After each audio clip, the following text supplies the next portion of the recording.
Every legend has a story. Welcome to Goal Uncovered. Before Cristiano Ronaldo, before Messi, and before the modern era of superstar footballers, there was another Ronaldo, a striker so fast, so skillful, and so devastating that the world called him the phenomenon. His rise was meteoric, his fall was brutal, and his epic comeback rewrote what anyone thought was possible. It all started on the streets of Rio. Ronaldo Luis Nazário de Lima was born on September 18, 1976, in the modest outskirts of Rio de Janeiro. In the working-class neighborhood of Bento Ribeiro, poverty was a daily reality, and football was the ultimate escape. On the concrete futsal courts and uneven dirt streets of Rua do Pontal, a young boy developed his early instincts. Confined, high-pressure spaces forced him to make decisions in milliseconds, forging a low center of gravity and a magnetic, close-control touch. By 1990, this rare ability led him to São Cristóvão, his first formal club. Even then, youth coach Wagner Lima watched a teenager who could play with his back to the net and score from impossible angles. He was a force of pure, explosive acceleration, fueled by a determination to rise. It invites the ultimate question: how great could this phenomenon become if his body could keep pace with his genius? In May 1993, a 16-year-old Ronaldo made his professional debut for Cruzeiro. What followed was an astonishing scoring burst that shook South American football. On October 5, 1993, he scored a historic hat-trick against Colo-Colo in the Supercopa Libertadores, proving his explosive style was already unstoppable. In 47 matches for Cruzeiro, the teenager scored 44 goals, leading his club to a Copa do Brasil title. Europe came calling immediately. In 1994, PSV Eindhoven secured his signature for €6 million, forcing a massive step up in competition. Many wondered if a teenager from Rio could adapt to the cold, tactical systems of the Dutch Eredivisie. Ronaldo answered with pure dominance, scoring over 30 goals in his first season and capturing the league's top scorer award. He ran through defenders with a terrifying mix of power and speed, maintaining his elite scoring consistency across 2 full seasons. Yet, beneath this rise to global fame, a quiet warning appeared in 1995, a minor knee strain that whispered of vulnerabilities to come.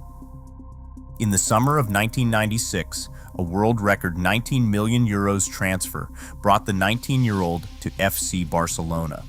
Under manager Bobby Robson, Ronaldo stepped into a system designed for his raw physical force. The 1996 to 1997 campaign became the definitive proof of his unmatched peak, a season where he expanded what a striker could achieve alone. On October 23, 1996, against Compostela, he seized the ball at the halfway line, shrugged off desperate shirt pulls, sliced through defenders with sudden body feints, and scored. Weeks later against Valencia, he did it again, storming through the center of the pitch with a terrifying combination of acceleration and balance. Defenders did not just lose matches, they looked physically helpless against a teenager who combined brute strength with calm, clinical precision. By the end of the season, Ronaldo had scored 34 league goals in 37 matches, driving Barcelona to a Copa del Rey triumph and leaving the global game in absolute awe of his unstoppable ability. In July 1997, Inter Milan signed Ronaldo in another world record transfer, valued at €27 million. Serie A was the most defensively brutal league in the world, yet the 20-year-old dominated immediately. He scored 25 league goals in his debut season, running through Italian defenses with a rare mix of a power forward's physical strength and a playmaker's grace. By December, he captured the 1997 Ballon d'Or and FIFA World Player of the Year honors, becoming the youngest player to win the Golden Ball. As the defining face of Brazil's national team, he stood at the absolute pinnacle of global sport. His name was now a global brand, and his explosive style of play redefined what was possible on a football pitch. On July 12, 1998, the world expected Ronaldo to cement his dominance in Paris. Instead, the afternoon of the World Cup final dissolved into panic at the Hotel Le Méridien. Hours before kickoff, the striker suffered a sudden convulsive seizure in his room, leaving him unconscious and disoriented.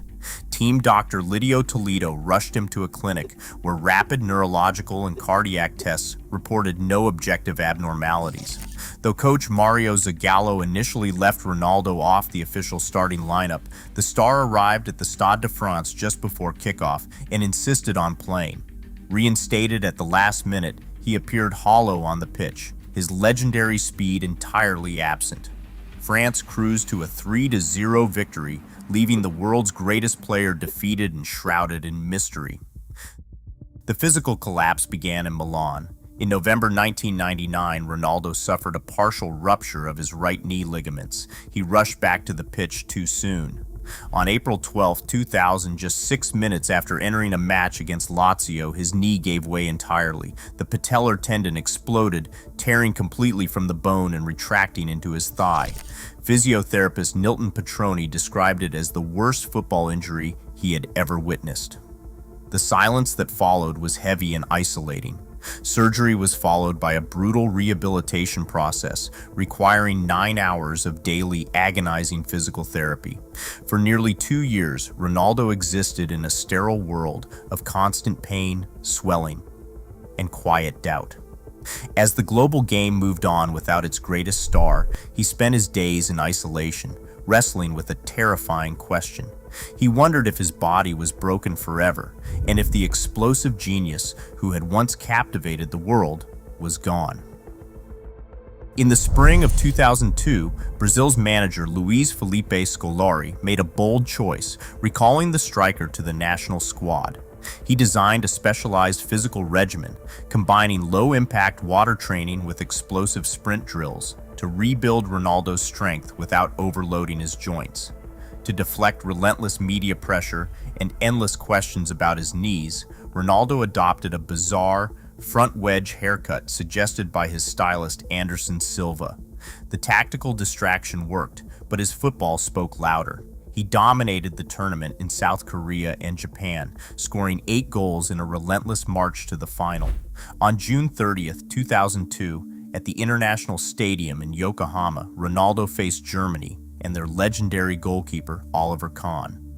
In the 67th minute, he seized on a spilled ball to slide home the opener. 12 minutes later, after a brilliant dummy from Rivaldo, he took a precise touch and curled the ball into the bottom corner. Brazil won its 5th World Cup title. The tears that followed on the pitch were no longer from physical pain, but from the profound catharsis of a champion, proving he was still the greatest on earth. In August 2002, Real Madrid secured Ronaldo for €46 million, placing him at the heart of the star-studded Galacticos era. Although his raw, explosive speed had declined, he adapted with sharp tactical intelligence. He scored 83 goals in 127 league matches by refining his style, relying on precise movement, exceptional timing, and clinical finishing. He no longer needed to sprint from the halfway line. Instead, he dominated the penalty box with absolute efficiency. This new approach kept him at the highest level of European football, capturing 2 league titles and securing the lasting adoration of the Bernabeu crowd. In January 2007, Ronaldo moved to AC Milan, scoring 9 goals in 20 matches before recurring physical struggles cut his European career short. A final, emotional return to Brazil with Corinthians brought national trophies, but by February 2011, his body could no longer match his mind, forcing his retirement. Yet, his true impact went far beyond statistics. By fusing explosive speed with delicate close-control artistry, he created the ultimate blueprint for the modern forward. Generation after generation, from Thierry Henry to Karim Benzema, studied his movements. The lost years of his prime only deepened the mystery of his genius, leaving behind the immortal legacy of a player who changed the game forever.